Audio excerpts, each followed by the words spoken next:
They skipped a signature on the will, sir. Willow Grace's voice was barely louder than the scratch of Leo Moretti's silver pen stopping above the paper. Every man in the paneled law office froze. Martin Vale's thumb still covered the lower edge of page 7. Vivian Moretti's hand tightened on the back of Leo's chair, and Clara Grace stood behind them in her maid's black dress, already reaching for her daughter. Willow did not move away. She only pointed at the clean white space beneath the will and whispered, "The real page doesn't end empty." 3 hours earlier, the law office smelled like polished walnut, old leather, and the kind of expensive coffee no one drank while grief was in the room. Rain slid down the tall windows in slow, crooked lines, blurring the city beyond them into gray light. Leo Moretti sat at the head of the conference table in a black tailored suit, his father's antique watch resting against his wrist and the silver Moretti signet ring cold on his right hand. He had not spoken much since he arrived. Men like Leo did not fill silence because silence already belonged to them. 2 guards stood near the frosted glass doors. Martin Vale arranged the estate papers with careful fingers. Nina Cross, his young legal assistant, moved behind him with folders pressed flat against her chest. Vivian Moretti stood by the sideboard, dressed in morning black, her pearl ring catching the light each time she turned her hand. She looked like a grieving daughter. She sounded like a grieving sister. She had greeted every person in the room softly, almost kindly, as though she alone understood how fragile Leo was after the burial. Clara Grace stood near the back wall with Willow beside her, far from the table, far from the leather chairs. Clara had worked in the Moretti house for 11 years. She had polished the silver, folded the linens, learned which doors never opened after midnight, and taught Willow to keep her hands clasped when adults were speaking. Today she had been asked to bring a sealed envelope from the old house, then stay in case Mr. Vale needed anything else. Stay meant stand. Stay meant do not sit with family. Willow understood that without anyone saying it. Her small blue hair clip had slipped slightly to one side, and she kept touching it with 2 fingers whenever the room became too quiet. In the pocket of her faded coat, she carried the hospital envelope her mother had told her never to lose. Willow did not know all the words inside it. She knew only the shape of the folded paper, the crease beneath the word Grace, and the place where 3 signatures were supposed to sit like 3 fence posts at the bottom of a page. Martin began reading. His voice was smooth, practiced, almost soothing. Properties, accounts, restaurant holdings, port-adjacent logistics interests, a family charitable instrument to be reorganized under the discretion of surviving blood relatives. At that line, Clara's fingers tightened around the seam of her dress. Willow felt it because her own hand was tucked into her mother's. Vivian glanced toward Martin, then away so quickly most people would have missed it. Leo did not, but he said nothing. Not yet. Nina crossed behind the table and placed a cream-colored file folder beside Martin's elbow. For 1 second, before she turned it over, Willow saw the label printed across the tab. Supplemental page 7, trusty language. Then Nina flipped the folder face down and slid it beneath another stack. Willow looked up at her mother. Clara's face had gone still in a way Willow had seen only twice before. Once at Harbor Memorial Hospital, and once the night she had taken the old envelope from a kitchen drawer and said, "If anyone ever reads Mr. Moretti's will without the last line, you tell Leo." Not Vivian. Not the lawyer. Leo. Martin reached page 7. He did not pause. He read faster. His thumb pressed along the lower edge of the paper, flattening it against the table. The page looked too clean at the bottom, too white, as if a sentence had been swallowed and the paper had been taught not to complain. Leo leaned back slightly, eyes lowered, listening with the dead calm of a man who had survived too many rooms by trusting no one in them. Vivian stepped closer behind him.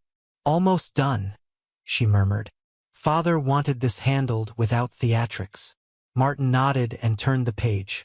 Before Willow could see the bottom clearly, Clara's nails dug into her palm. Willow felt her mother let go of her hand. The release scared her more than the guards. When Martin finished, he placed a confirmation sheet in front of Leo and pushed the silver pen forward.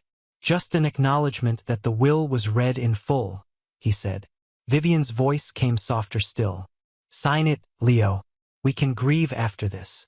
Leo picked up the pen. The room seemed to lean toward his hand. Willow looked at the closed folder, then at page 7 lying half under Martin's palm, then at the hospital envelope pressing against her ribs from inside her coat. She remembered her mother's voice. She remembered the crease below Grace. She remembered 3 signatures. Leo lowered the pen. That was when Willow stepped out from behind Clara's skirt and pointed at the place Martin's thumb refused to leave. The smallest finger in the room aimed at the blankiest part of the most expensive piece of paper on the table. Martin's smile did not disappear. It only stopped reaching his eyes. Vivian's pearl ring scraped once against the leather chair. Leo's pen hovered above the confirmation line, unmoving. And beneath Martin Vale's thumb, at the very edge of page 7, Leo saw something that should not have been there at all. The faint blue shadow of a cut-off letter. The blue shadow was so faint that, for a moment, Leo might have convinced himself it was nothing more than ink bleed from another page. A broken curve. Half a letter. The kind of mark a tired man could miss after burying his father in the morning and sitting through his estate by noon. But Leo Moretti had not survived 46 years in rooms full of polished liars by ignoring the small things. His eyes stayed on Martin Vale's thumb. "Move your hand," Leo said. Martin did not move at once. That pause was shorter than a breath, but everyone in the room felt it. Then the lawyer lifted his thumb with a mild, patient smile, as if Leo were the grieving son and he were the adult keeping order. The lower edge of the page was blank. Too blank. The faint blue curve Leo had seen ended at the paper's edge, as though the rest of the letter had been cut. Off below the line where the page now stopped. Vivian gave a soft little laugh, not cruel enough to sound like mockery, not warm enough to be comfort. "Leo," she said. "She's a child. She's frightened. Clara should have taken her home after the service." Clara's face tightened, but she lowered her eyes. Willow felt her mother's hand find her shoulder and press once. A silent plea to stop. Willow wanted to step back. She wanted the floor to open just enough for her and her mother to disappear into some hallway where no one wore black suits and no one looked at them like they had touched something clean with dirty hands. But Martin was still smiling. Nina was still holding the cream folder too close to her chest. And page 7 still ended where it should not end. Vivian moved closer to Willow, lowering herself with a grace that made the insult feel almost kind. "Sweetheart," she said, "this room is for family and legal witnesses. Grown people sometimes use words that sound important to children. It does not mean something is wrong." Willow's fingers closed around the edge of her coat pocket. She felt the old hospital envelope inside, softened by years of being hidden in drawers, folded under sweaters, tucked into places grown-ups thought children did not notice. "I'm not guessing," she said. Martin's expression warmed, the way a man smiled before correcting someone beneath him. "No one said you were lying, Willow, but memory is not evidence." Leo turned his head slightly. "You know her name." Martin's smile held. "Clara's daughter has been around the estate for years." "That is not what I asked." The room cooled. Vivian's hand tightened again on the back of Leo's chair, and the leather made a small strained sound beneath her nails. Nina lowered her eyes to the papers. Leo saw it. He saw everything now, not because he believed the little girl, but because too many adults had begun moving as if her small voice had touched a wire. Clara stepped forward. "Mr. Moretti, I'm sorry." She didn't mean to interrupt. "Then let her finish," Leo said, still watching Martin. Martin raised both hands slightly, all calm procedure and expensive restraint. "Of course, but for clarity, this is an acknowledgement of reading, not an execution of the will. Nothing is being signed away at this table. Then you won't mind leaving the page where it is." Martin's jaw worked once before the smile returned. "Naturally." Nina began gathering the duplicate packets. One by one, she slipped them into a neat stack, tapping the bottoms against the table. Willow watched the cream-colored folder vanish beneath a navy binder. On the tab, before it disappeared, the black printed words flashed again. Supplemental page 7. Trustee language. The words meant little to her except for one page. That was enough. That one, Willow whispered. Leo followed her eyes. Nina froze with her fingertips still resting on the folder. Vivian spoke before anyone could ask. Those are internal drafting materials. Mr. Vale explained there were several revisions. Father was ill for months. It was messy. Her voice trembled on the word father. Perfectly placed, perfectly timed. Clara flinched as if grief itself had been used as a weapon. Leo leaned back in his chair. Put the folder down, Ms. Cross. Nina looked at Martin. Not at Leo. It lasted less than a second. But Leo saw that too. Martin gave the smallest nod, then turned it into a cough. Nina set the folder on the table, face down. May I? Leo asked. It was not really a question. Martin placed his palm lightly on the folder before Leo could reach it. I would advise against confusing the matter with unfiled documents. Unfiled, Leo repeated. Drafts, Martin said smoothly. Non-binding, irrelevant to the reading. Willow looked at the folder, then at Martin's hand. If it's not important, she said, her voice smaller now. Why did she turn it over? No one answered. Rain tapped against the windows. Somewhere beyond the frosted glass, a phone vibrated and went silent. Vivian straightened, her face still composed, but the softness left her eyes. Clara, she said without looking away from Leo. Your daughter is upset. Take her outside. The words were polite. The meaning was not. Clara's arm came around Willow, but Willow did not move. She pulled the hospital envelope from her coat pocket just enough for Leo to see its worn corner and the blue handwriting on the front. Clara Grace, Harbor Memorial. Leo's gaze dropped to the envelope, and something in him stilled. Not softened, stilled. Like a man hearing a lock turn in a room he thought had no doors. Where did you get that? He asked. Clara swallowed. Vivian's head turned too quickly. Martin's fingers pressed harder against the cream folder. Willow held the envelope with both hands, careful not to wrinkle it, and said, Mom keeps it because your father told her not to let anyone read page 7 without the last line. Leo did not reach for it. Not yet. His eyes moved from the envelope to Martin, from Martin to Nina, from Nina to Vivian's hand still gripping the chair. Then he noticed the smallest mark on the leather beneath Vivian's fingers. For fresh crescent dents, cut deep into the black hide, as if his grieving sister had been holding on not to comfort him, but to keep herself from stopping the child with both hands. The 4 crescent dents in the leather did not look like grief. They looked like restraint. Leo stared at them for one silent second, then lifted his eyes to Vivian's hand. She noticed him noticing and released the chair as if the leather had burned her. You're making this worse, she said softly. But this time she was not speaking to Willow. She was speaking to Clara. Clara's mouth opened, then closed. Years of working in houses where one wrong word could cost a paycheck had taught her how to swallow whole sentences before they reached daylight. Willow saw her mother's throat move. She saw Martin's palm still resting on the cream folder. She saw Nina shift her weight as though the floor had become uneven beneath her heels. The hospital envelope trembled in Willow's hands. Not because she wanted it to, but because 8-year-old fingers were not built for rooms like this. Leo reached out slowly. May I see it? Willow looked up at her mother first. Clara gave the smallest nod. Only then did Willow place the worn envelope on the table, sliding it forward with both hands. She did not throw it down. She did not make a scene. She pushed it gently, as if the paper inside could be hurt by roughness. The envelope stopped inches from Leo's ring. On the front, written in blue ink that had faded at the edges, were the words Clara Grace, Harbor Memorial.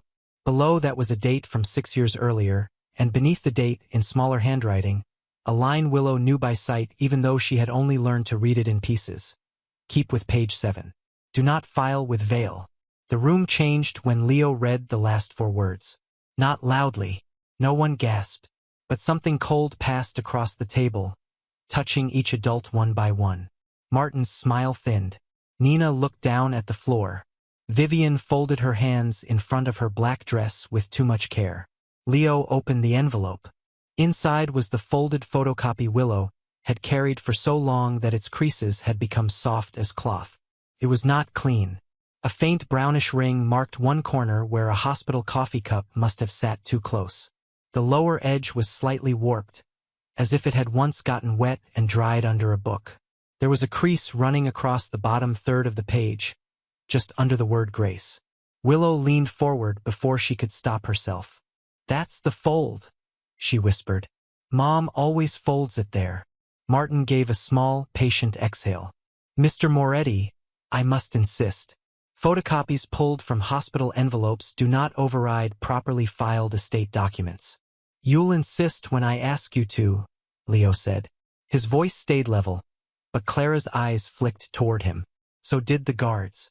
Leo unfolded the paper fully and placed it beside the page Martin had read. He did not touch the text yet. He studied the shape first, the way a man studies a doorway before entering a room where someone may be waiting with a knife. Both pages had the same header. Both had the same typed paragraph beginning near the top. Both carried the printed mark page 7 of 9. But on Clara's copy, the number sat almost a quarter-inch lower than it did on Martin's page. Willow pointed, careful to keep her finger off the ink. "That 7 is in the wrong place." Vivian's mouth curved in sympathy. "Sweetheart, copies shift. Machines do that." "Not the fold," Willow said. "The fold is under Grace." For the first time, Martin's eyes moved too. Quickly. Not to Willow. To the bottom of Clara's photocopy. Leo followed the look. There, just above the crease, were 2 words printed cleanly in the same legal font as the rest of the will. Guardian Trustee. The line beneath it was partly faded but readable. Clara Grace. And beneath that were 3 signature spaces. The first held Leo's father's name in blue ink. The second held a notary mark. The third was lower, close to the bottom edge. The place Martin's page ended in empty whiteness. Leo did not speak. His thumb rested against the edge of the old photocopy, and his face became so still that even Vivian stopped pretending to smile. Willow remembered what her mother had told her. Not all of it. Not the long parts about trusts and witnesses and court papers. Just the simple part a child could carry. "Mom said there were 3 fence posts," Willow said. "If one is gone, the gate is open." Martin let out a soft laugh, but it arrived half a beat late. A charming metaphor, but hardly legal analysis. Clara's cheeks burned. "I never taught her to say that in here." "No," Vivian said, and her voice softened into something almost pitying. "But children repeat what anxious parents rehearse." Willow looked at her then. She was afraid of Vivian in the quiet way children are afraid of adults who never raise their voices. But she also remembered her mother crying over the kitchen sink with that page open beside a pile of unpaid hospital bills.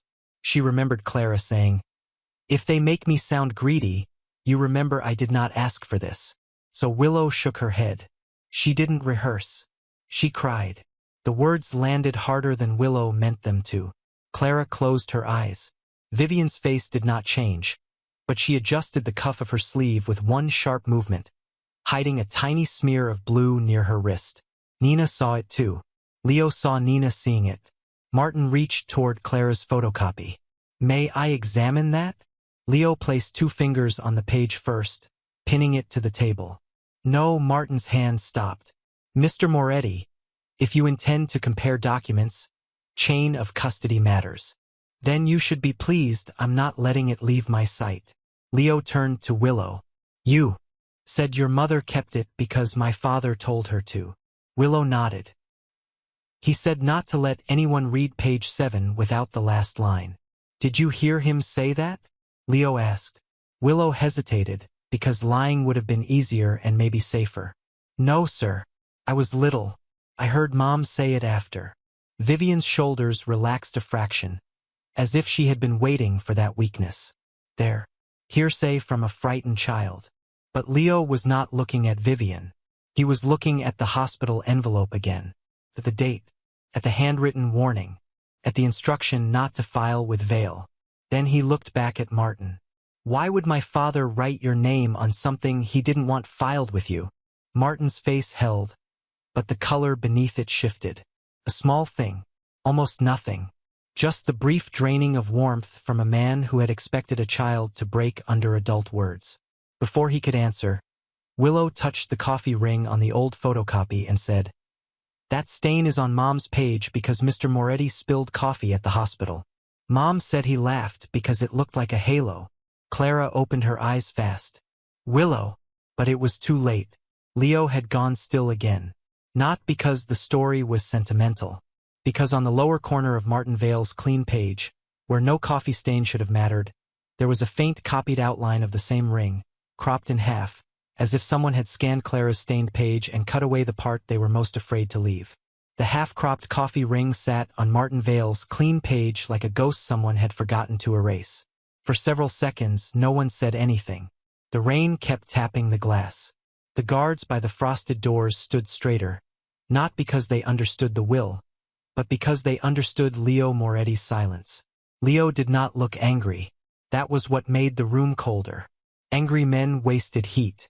Leo only took off his antique watch, laid it beside Clara's photocopy, and said, "Put them under the glass." Martin's smile returned too smoothly. "Mr. Moretti, document comparison is not something we do by eye during an estate reading."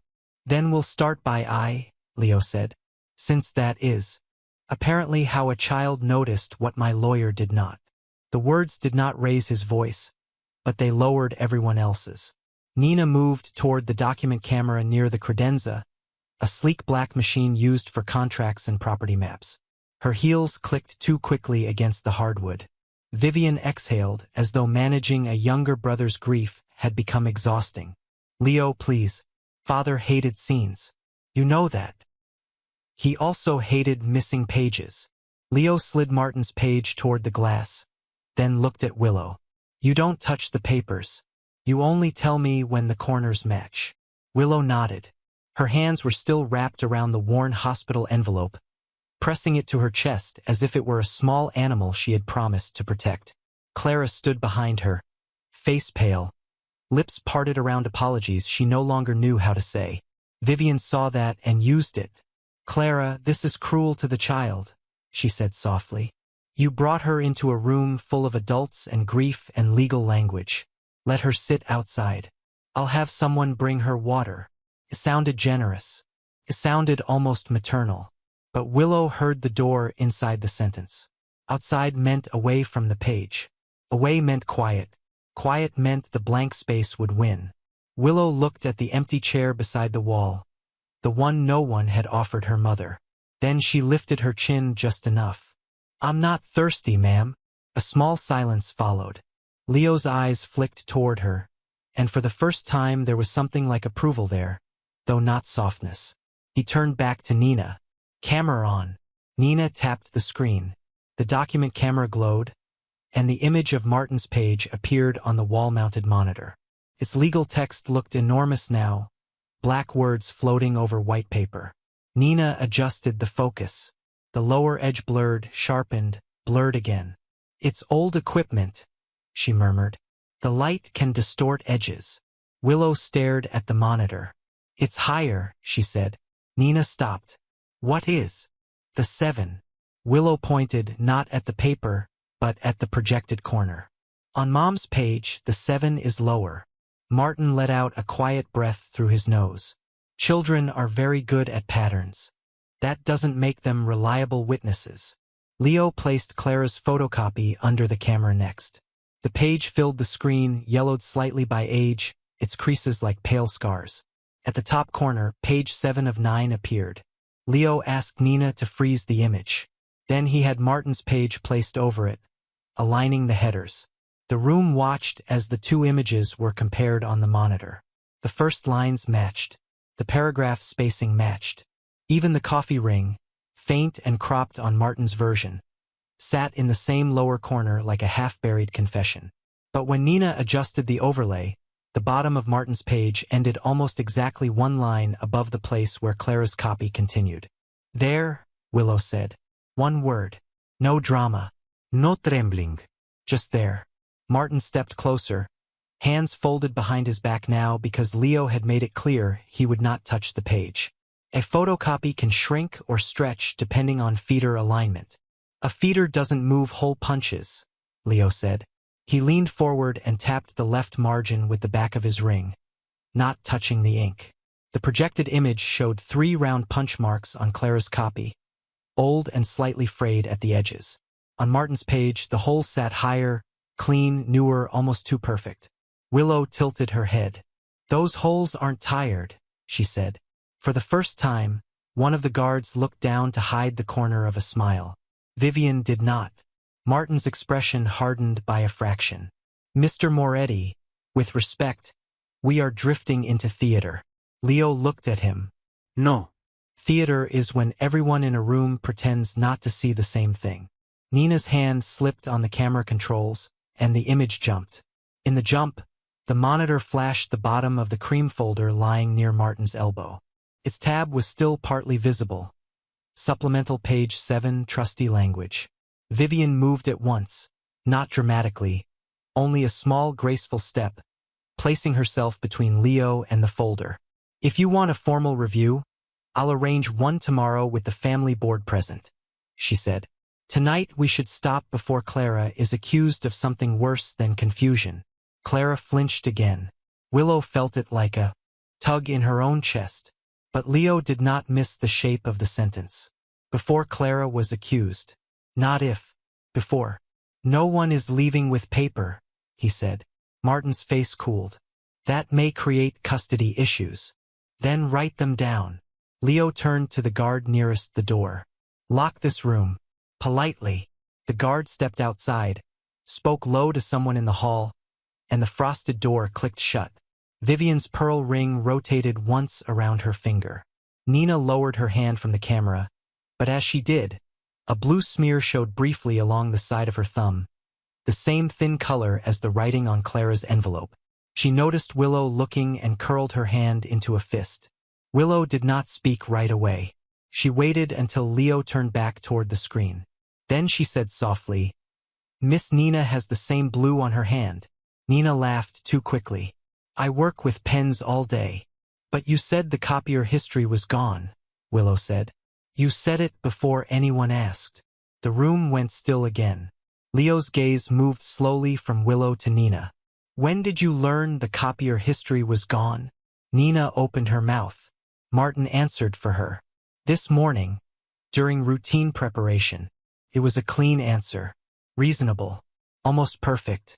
Vivian's shoulders loosened as if the floor had returned beneath her. But then the document camera, still running, gave a soft mechanical beep and displayed an automatic message across the monitor. "Last scanned item recovered from temporary memory." The thumbnail was small, grainy, and pale, but everyone could see enough. It was page 7, uncropped with 3 signature lines at the bottom. The recovered thumbnail stayed on the monitor for only a second before Nina reached for the control panel. Leo's hand moved first. He did not grab her. He did not raise his voice. He simply placed 2 fingers on the edge of the machine, close enough that Nina's hand stopped in midair.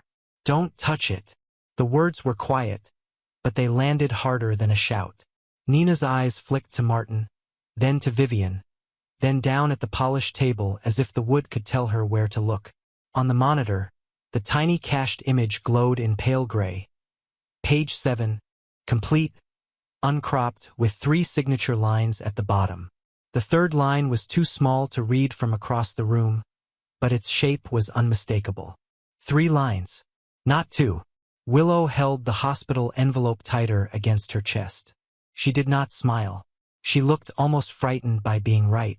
Clara's hand hovered behind her daughter's shoulder without touching, as if she wanted to pull Willow away from the table, and also knew the table had become the only place where their truth could breathe. Martin recovered first. "Temporary memory is unreliable," he said. "These machines store previews, corrupted scans, partial drafts. It proves nothing about the admitted will." Leo turned his head just enough to look at him. "Then you won't object to preserving it." Martin's lips parted. A lawyer's answer formed behind his eyes and died before it reached his mouth. Leo looked to the guard by the frosted door. "Call my outside counsel, not the family firm. Have them send a digital evidence tech." Until then, the machine stays powered on, photographed and watched. The guard nodded once and took out his phone. Vivian's expression softened again, the mask settling back over bone. Leo, you're treating your father's last wishes like a crime scene. Someone else started that. He removed his own phone, photographed the monitor, then photographed the machine's serial number, the page on the glass, Claire's photocopy, and Martin's clean version. Each camera click sounded indecently loud in the quiet room. Nina swallowed. Willow noticed the movement because she was watching Nina's neck, not her face. Grown-ups could make faces lie. Their throats were not as good at it. There's a book, Willow said. Leo stopped with the phone still in his hand. What book? Willow pointed toward the credenza where Nina had been standing before the reading began. A sign book. Miss Nina wrote in it with the blue pen. Before Mr. Vale started reading, Nina gave a tiny shake of her head. That's just the document intake log. It's office procedure. Bring it, Leo said. Martin stepped forward. Mr. Moretti, internal office logs are privileged administrative materials. Leo's eyes did not leave him. My father's will is being questioned in my father's lawyer's office, using my father's documents, in a room my family paid for. Bring the book. Nina went to the credenza. Her hand hovered over two drawers before choosing the lower one. That choice made Leo's gaze narrow. She pulled out a black ledger with worn corners, old-fashioned and heavy. The kind of thing kept because older lawyers trusted ink more than passwords. She set it on the table.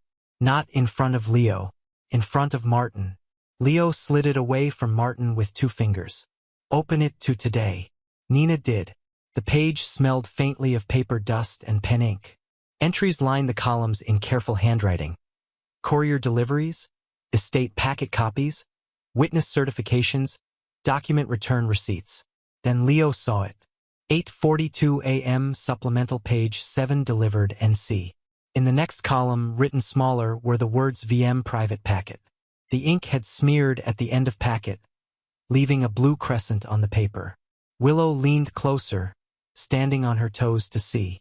That's the same blue, she whispered. Martin gave a controlled laugh. NC is obviously Ms. Cross. VM means verified material. It's a standard notation. Vivian nodded almost before he finished. Exactly. Verified material. This is what I mean, Leo. Grief makes coincidences look sinister. But Leo had already seen the problem. Martin's explanation came too quickly, and Vivian accepted it too perfectly. Nina's face had gone colorless. Verified by who? Leo asked. Martin blinked once. By the office. Which person? The team. Name one. The silence after that was not empty. It was full of things being rearranged too late. Vivian stepped closer, her perfume sharp and floral, cutting through the leather and rain. Enough. You are letting a frightened child and a housekeeper turn mourning into accusation. Clara lowered her head at the word housekeeper, but Willow stepped half an inch in front of her mother. It was not brave in a grand way. It was the smallest shield a child could make with her body. Her name is Clara Grace, Willow said. Leo looked at the little girl, then at his sister. Not with rage, with measurement. Vivian had said. Housekeeper the way some people said evidence when they meant inconvenience. Leo photographed the ledger entry. Then he took a clean envelope from the conference cabinet, slid the ledger page under the camera without tearing it out, and ordered the guard to record the room continuously. This log stays here. The machine stays on. No one touches the packets. Martin's voice cooled. You're implying misconduct without foundation. Leo looked down at the line again, VM private packet. He thought of Vivian standing behind his chair, guiding his grief toward the signature line. He thought of his father's old warning hidden in a hospital envelope and the phrase "do not file with Vale." Then he noticed the ledger's time. 8:42 a.m. The funeral mass had not begun until 9. Vivian had told him she was at the church by 8:30, waiting beside their father's casket. Leo lifted his eyes to his sister, and for the first time all afternoon, he did not see the woman who had held his hand at the cemetery. He saw someone who had needed a private packet delivered before the dead man was even buried. The private packet had arrived before the body was even buried. Leo kept his eyes on Vivian long enough for the silence to become a question no one wanted him to ask. Vivian did not look away. That was one of her gifts. She could stand in the center of a lie and make stillness look like dignity. "I left the church briefly," she said before Leo spoke. "Father's memorial cards were delayed. I handled it so you wouldn't have to." It was a reasonable answer. Clean. Useful. Too useful. Leo looked down at the ledger again, at 8:42 a.m., at VM private packet, at the blue smear drying into the paper like a bruise. "Who brought the memorial cards?" he asked. Vivian's face did not change, but Nina's did. One blink too many. Martin closed the ledger with 2 fingers as though tidying the room could tidy the truth. "Mr. Moretti, this is precisely why estate matters should not be conducted in an emotional condition." Leo looked at the closed book. "Open it." Martin did. Slowly. The rain moved harder against the windows now, tapping the glass in thin, uneven lines. For a moment it was the only sound in the room besides the old watch on the table, ticking beside Clara's photocopy. Tick. The dead man's time. Tick. The missing line. Tick. The child holding a hospital envelope like it weighed more than the estate itself. Willow looked at the envelope in her hands and then at her mother. "Mom didn't want anything," she said. The words were not loud enough for everyone at the far end of the table, but Leo heard them. "She said if people know, they'll say she wanted money. But she didn't. She just didn't want the paper to disappear." Clara shut her eyes. "Baby." "It's true," Willow said. "You said promises don't belong to rich people only." That sentence landed in a different part of Leo than the evidence had. Not his grief. Not his anger. Somewhere older and more damaged. His father had said something like that once, years ago, after a dockworker's widow had come to the back entrance of the Moretti house with a hospital bracelet in a plastic bag and no lawyer willing to take her call. Leo had been younger then, harder in a cheaper way, still learning how to turn away without looking like he was turning away. His father had watched him refuse the meeting and said, "One day you'll find out silence is the most expensive thing this family buys." Leo had forgotten that voice, or he had buried it where convenient men buried inconvenient fathers. Clara's hands shook as she reached for the hospital envelope. "Mr. Moretti," she said, and the formal words sounded painful in her mouth. "Your father gave me that copy at Harbor Memorial. I was working nights then, cleaning rooms on the 4th floor, sometimes sitting with patients who had no family there. There was a man brought in from the docks. He was scared to give his name. Your father came after midnight. No guards. No Vivian. No lawyer. Just him and that watch." Leo did not move, but his eyes dropped to the antique watch. "What man?" Clara swallowed. Vivian spoke first. "This is outrageous. We are not turning father's will into gossip from a hospital floor." "What man?" Leo repeated, softer. Clara looked at Willow, then at the guards, then at the long polished table that had never made space for her. "A witness. He said there were families owed money. Real money. Not charity. Not hush money. Compensation. Your father said he had let the port business become something he no longer recognized." Martin's voice cut in, crisp and legal. "Alleged statements by a deceased party, made in a medical facility, recalled years later by an employee with a financial interest in the estate." "She has no financial interest," Leo said. "That line makes her trustee, not beneficiary." Martin stopped. It was the first true mistake he had made. Not the words, but the speed of them. He understood the difference too well for a man who claimed the missing language was irrelevant. Leo saw it. So did Vivian. Her eyes shifted to Martin, warning him back into shape. Clara reached into the envelope again. Willow helped her because the opening had softened and the flap always caught on the old fold. From behind the photocopy, Clara drew out a small laminated hospital card, yellowed at the edges. It read Harbor Memorial Witness Intake, Grace. On the back, in blue handwriting faded almost silver, were 8 words. If they erased the page, show Leo the place. Leo took the card at last. His fingers covered the edge where the laminate had cracked. He stared at the handwriting, and the room seemed to draw away from him. It was his father's hand. Not the formal signature from contracts, not the bold flourish from checks, but the private script from birthday cards and margin notes, the writing Leo had not seen since before grief became paperwork. Vivian's voice lowered. "Leo, look at me. Father was medicated. He was paranoid at the end. Martin can explain the drafts. We can review everything tomorrow without humiliating Clara further." Clara looked as if the word humiliating had struck her across the mouth. Willow stepped closer to her mother again. Not in front of Leo this time, but beside Clara, shoulder against her hip.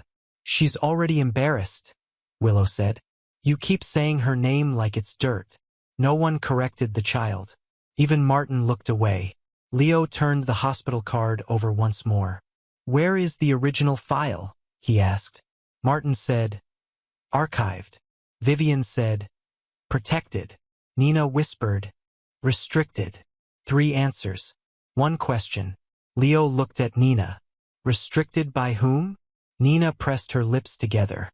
Martin's hand moved a fraction toward her arm, then stopped when Leo's eyes followed it. Leo picked up his phone and made 1 call. "Sal," he said when his consigliera answered. Quietly, "I need Harbor Memorial intake records tied to the Grace file, any trust instrument connected to port compensation, and the office camera from Vale's conference floor. Use outside counsel. Not Martin's people." Vivian's gaze sharpened. She had heard enough to understand that Leo had changed sides, but not enough to know how much he knew. Leo ended the call before she could object. "No police?" Martin asked, trying to sound relieved and concerned at the same time. Leo looked at him. "Not yet." The 2 words made the room colder than any threat. Then Sal called back sooner than anyone expected.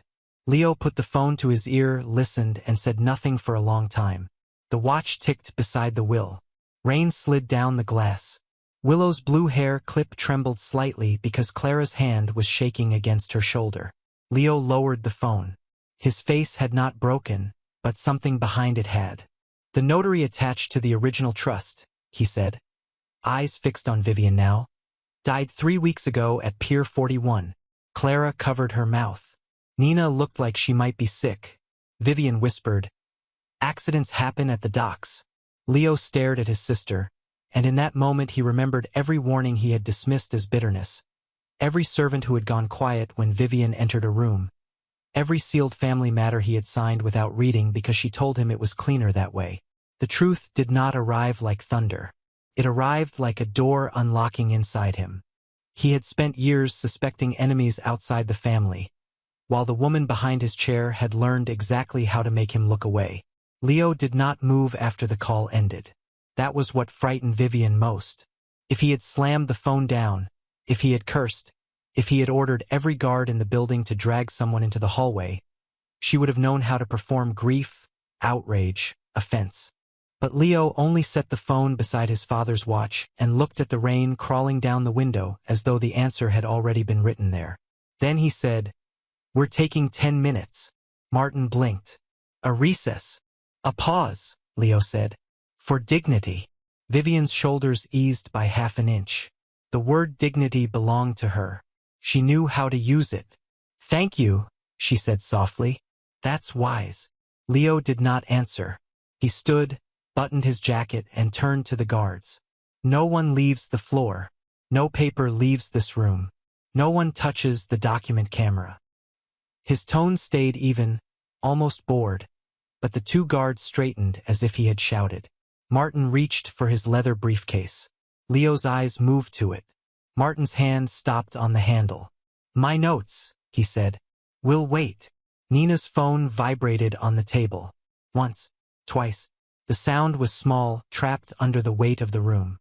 No one touched it. Willow looked at the screen before Nina flipped it face down. She could not read the whole message, only 2 words before they vanished. "Still there?" She did not know who sent it. She did know Nina's thumb had trembled when she hit it. Leo saw Willow looking. He said nothing. That was how the trap began. Vivian believed the pause was for her. Martin believed it was to regain control. Nina believed it was a chance to breathe. But Leo had already shifted the room around them without raising his voice. He told Clara to sit. Not against the wall. Not near the service credenza. At the table. Clara hesitated so long the order almost seemed more painful than being ignored. Mr. Moretti, I'm fine standing. I didn't ask if you were fine, Leo said. Sit down, Ms. Grace. The name landed with more force than any apology could have. Clara slowly pulled out a chair. Willow climbed onto the seat beside her, her shoes not reaching the floor. The hospital envelope lay in front of them now, no longer hidden in a coat pocket. Leo placed a blank legal pad and a pencil near Willow. Can you draw the room as it was before I came in?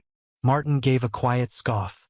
Mr. Moretti, surely we're not relying on a child's drawing. We're relying on memory, Leo said. Adults have already made a mess of documents. Willow looked at the pencil. I'm not good at drawing people. Don't draw people, Leo said. Draw where things were. That she could do. She drew the long table first, then the door, then the credenza, then the document camera like a square spider with one arm. She marked where her mother had stood by the wall. She marked Martin's chair with an M because that letter was easy. She marked Nina near the lower drawer. She marked Vivian behind Leo's chair. Then she paused and drew a tall vase of white lilies sitting on the side table near the corner. That was moved, she said. Leo leaned closer. When? Before you came in. Miss Nina moved it because Miss Vivian said the flowers looked better there. Vivian gave a tired smile. I adjusted flowers for my father's reading. Is that evidence now? Willow shook her head. No, ma'am. But after she moved it, the little red light on the wall camera went away. The room became very quiet. Even the rain seemed to thin against the glass. Leo turned his head, just slightly, toward the corner camera above the bookcase. A tall white lily arrangement sat directly in front of it, beautiful and useless and perfectly placed. Martin exhaled through his nose. Security cameras in law offices are often decorative deterrents. Audio is restricted. Video may not even be retained. Good thing it isn't the only glass in the room, Leo said. He looked at the liquor cabinet along the opposite wall. Its dark mirrored doors reflected the conference table at an angle. Not fully, not cleanly, but enough. Leo picked up his phone again. Sal, the main camera was blocked. Pull the reflection from the liquor cabinet camera across the hall, if it caught the monitor or the table. And copy the conference feed before anyone in this building remembers how to lose it. He hung up and turned back to the room. Vivian's face had lost none of its grace, but her left hand had found her pearl ring again. Around and around. Once, twice. Martin said, This is becoming improper. Leo looked at him. Then object properly when outside counsel arrives. 10 minutes did not feel like 10 minutes. It felt like a wire being tightened. Inside the walls, Nina stood near the credenza with her hands clasped, eyes red but dry. Leo offered her a glass of water. She looked at Martin before taking it. Leo noticed. Ms. Cross, he said mildly, when you wrote VM private packet in the intake ledger, did Mr. Vale tell you what VM meant? Martin answered, I already explained. Leo raised one finger. Not high. Just enough. Martin stopped. Nina swallowed. Verified material, she said. Who verified it? Leo asked. Her lips moved, but no sound came out. The phone on the table vibrated again. Still face down. Still untouched. Leo's outside counsel had not arrived yet, but Sal sent a file to Leo's phone. The download circle spun slowly. Everyone watched it without admitting they were watching. 92%. 98. Complete. Leo tapped the video. Grainy, warped footage filled his screen, reflected through dark glass. There was Nina at the table. There was Martin seated beside the folder. There was Vivian behind Leo's empty chair before the reading began, her hand resting on the lilies. Nina slid one page from the cream folder. Martin looked directly at it and did not react. Willow could not see the screen clearly, but she heard Nina make a sound, small and broken, like air leaving a punctured balloon. Leo set the phone on the table and turned it so the others could see. "Ms. Cross," he said, voice almost gentle. "I don't need you scared. I need you accurate." Nina stared at the reflection of herself removing the page. Martin's face hardened. Vivian's hand finally stopped turning the ring. And Willow, sitting beside her mother at the table now, understood from the way Vivian looked at her that the child she had tried to send outside was no longer standing alone. The child Vivian had tried to send outside was sitting at the table now, and that changed the room more than the video did. Not because Willow looked powerful. She did not. Her shoes still hung above the floor. Her blue hair clips sat crooked over one ear, and both her hands stayed wrapped around the hospital envelope as if someone might snatch it the moment she blinked. But Clara Grace sat beside her with her back straighter than before, and Leo Moretti had turned his phone so every adult could see what the dark cabinet glass had caught. Nina removing the page, Martin watching, Vivian standing near the lilies, placing beauty in front of a camera like a curtain. No one rushed to speak. That silence was the first honest thing the room had offered all day. Martin recovered by reaching for procedure. "A reflected image has limitations," he said. "Angles distort. Context is missing. No court would accept." "Stop practicing closing arguments," Leo said. His voice was not loud. Martin stopped anyway. Vivian stepped forward, not toward Leo, but toward Clara. It was subtle, almost graceful, the movement of a woman choosing the easiest throat to press. "Clara, you understand what this looks like," she said. "A document appears from your coat. Your child interrupts a legal reading. Suddenly you are named in a trust worth millions. Any reasonable person would ask who benefits." Clara's face paled, but she did not lower her eyes this time. Willow felt her mother's knee trembling under the table. She looked down at the hospital envelope and remembered the way her mother always opened it from the left side because the right corner tore if pulled too hard. "There's another paper," Willow said. The words were so small that only Leo turned at first. "Inside?" he asked. Willow nodded. "Not in the envelope. In your watch." Vivian's mask slipped for less than a heartbeat. Martin's head turned toward Leo's antique watch lying beside the photocopy. Leo did not touch it immediately. For the first time that afternoon, he looked almost unwilling. The watch had belonged to his father for 30 years. It had ticked through deals, funerals, baptisms, warnings, and the kind of private conversations men like the Morettis pretended never happened. "How would you know that?" Leo asked. Willow looked at Clara. Clara's lips trembled. "Your father showed me once," Clara said. "At Harbor Memorial. He said if the office copy vanished and the lawyer called me greedy, the number would still be with you." Leo picked up the watch.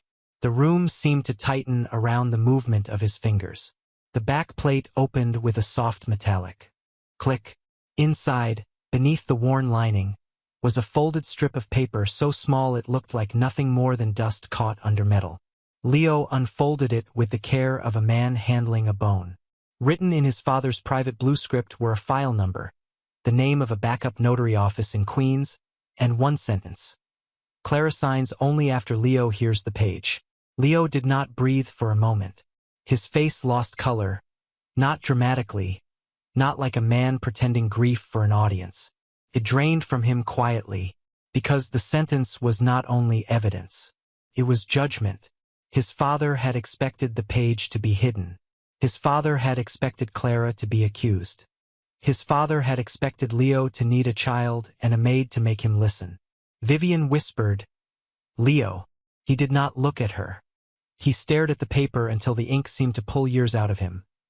Servants going silent in hallways, port widows turned away by assistants, sealed envelopes he had signed because Vivian said it was cleaner, because Martin said it was standard, because power was easiest when someone else held the unpleasant details. Leo placed the strip of paper under the document camera. The sentence appeared huge on the wall. Clara signs only after Leo hears the page. Nina covered her mouth. Martin's jaw tightened. Vivian said, "That proves father was confused." Leo finally looked at her. "No," he said. "It proves he knew us." That was when Sal's reply came through on Leo's phone. A secure video link. Leo tapped it once, and an older woman appeared on the screen, seated behind a desk stacked with file boxes. She introduced herself as a records attorney for the backup notary office. Her voice was dry, formal, impossible to charm. She confirmed the file number from the watch. She confirmed an outside copy of the trust instrument had been deposited 6 years earlier. She confirmed the controlling page 7 contained guardian trustee language naming Clara Grace, 3 signature lines, and a handwritten revision removing Leo Moretti as first trustee before the final execution. Leo's eyes shut for 1 second. That was all. 1 second in which a mafia boss could not speak because a dead man's lack of trust had become public record. Then the attorney read the note attached to the revision. Mr. Moretti requested a non-family trustee after stating his son may still choose family silence over injured families. The words did not explode. They settled. Vivian did not deny the page now. She changed targets. Clara manipulated him, she said, voice soft, deadly. She cleaned his room. She had access. She knew he was weak. Willow stood up on the chair before Clara could stop her. Not tall, not commanding, just visible. My mom sat with people nobody visited, she said. That's not stealing. The room went still again, but differently this time. Not because Willow had found another clue, because she had named the thing everyone had been stepping around. Clara had been poor, not dirty. Employed, not owned. Trusted, not greedy. Leo looked from Willow to Clara, then to Vivian, and the last softness left his face. He picked up the watch paper, placed it beside Clara's photocopy, the intake ledger, and the frozen image of Nina removing the page. Then he turned to the guard at the door and spoke with the calm of a man ending an era. Bring in outside counsel. Keep the cameras rolling. No family attorney touches another page. Outside counsel entered without ceremony, and that made it worse for Vivian. No one wore a gold pin. No one bowed to the Moretti name. 2 attorneys in dark coats, a digital evidence technician carrying a sealed case, and a gray-haired notary representative from the backup office came through the frosted doors while the cameras kept recording. Leo did not move from the head of the table. Clara sat beside him now, Willow beside Clara, the hospital envelope resting between the old photocopy and the intake ledger like a small, tired witness that had finally been allowed to sit down. Martin tried one more time. This family firm has represented the Moretti estate for 23 years, he said, his voice controlled but thin. Any outside intervention should proceed through proper notice. The older attorney looked at him over her glasses. Mr. Vale, proper notice ended when a cash scan showed a materially different estate page than the one you presented for acknowledgement. She did not say it cruelly. She said it like a door locking. The evidence technician photographed everything where it lay. Martin's shortened page, Clara's folded photocopy, the blue smudged intake ledger, the hospital card, the watch paper, Leo's phone showing the reflection footage, and the document camera's recovered thumbnail. Each item was placed in a clear evidence sleeve, labeled, logged, and signed across the seal. Willow watched the process with the solemn attention of a child watching adults finally do what they should have done before asking her to be quiet. When the real outside copy was read aloud, the room did not erupt. It simply became impossible to pretend. Page 7 named Clara Grace as guardian trustee. It listed 3 signature lines. It referenced the Harbor Memorial Witness File and the Port Compensation Trust. Then came the line that made Leo look down at his own hands. His name had been written first as trustee, then crossed out by his father's hand, replaced with Clara's. The notary representative read the attached statement in a steady voice. Leo Moretti is my son, and I love him, but love is not the same as trust. Until he proves he can hear the people our family taught itself not to hear, this authority belongs to Clara Grace. Leo did not defend himself. That was the first repair. Vivian looked at him, waiting for pride to save her. It did not. Martin was removed from representation on the spot pending review by the State Bar and referral for estate fraud and evidence tampering. Nina, shaking so hard her pen scratched the paper twice, gave a recorded statement that the cream-colored packet had been delivered under Vivian's instruction and that Martin had told her the third signature was already dead. Vivian was not dragged away. Leo would not give her the theater of violence. Instead, outside counsel placed a written freeze on her access to the trust, the estate packet, and every family-controlled account tied to port compensation.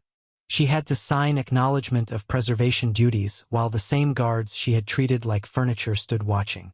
"Leo," she whispered, "you would shame your own blood in front of staff." Leo looked at Clara, then at Willow, then back at his sister. "No," he said. "I'm done shaming staff to protect blood." The apology came after the documents, because Leo understood by then that words without corrected records were only another kind of performance. He stood, pushed back his chair, and faced Clara in front of everyone. "Ms. Grace," he said, and the title made Clara's eyes shine before she could stop them. "My father trusted you with authority this family tried to bury.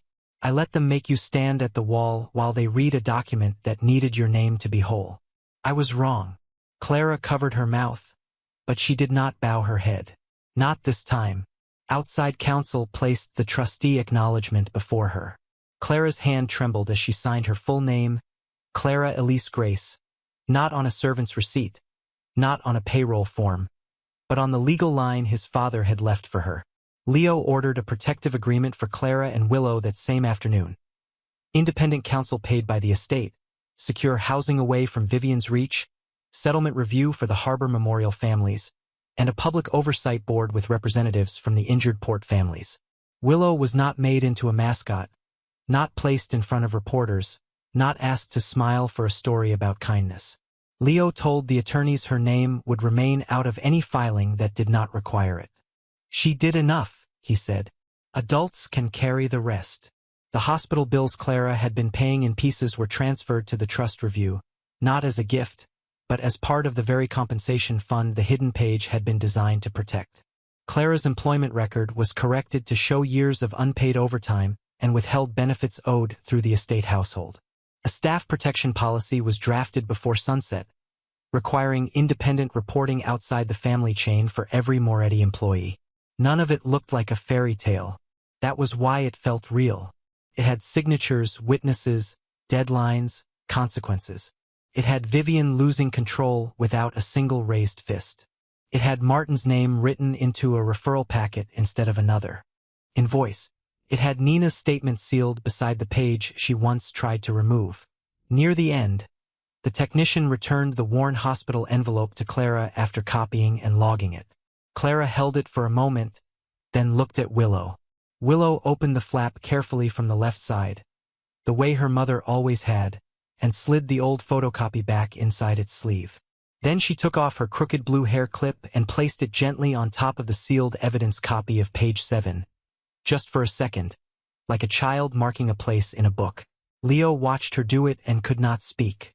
Later, when the room had emptied and the rain had softened to a silver mist, Clara and Willow walked out through the front doors of the law office, not the service corridor. Leo walked with them to the lobby. No guards pushed ahead. No one told them where staff should stand. At the glass entrance, Willow paused and looked back at the man who had almost signed away her mother's name. "Your dad was right," she said softly. Leo's throat tightened. "About what?" Willow held her mother's hand and the old envelope both at once. "People can hear better after someone stops the pen." Leo looked down at his silver pen, still lying unused on the conference table behind him, and for the first time that day, the most powerful man in the room understood that truth had not needed his permission to exist. It had only needed him to stop long enough to listen.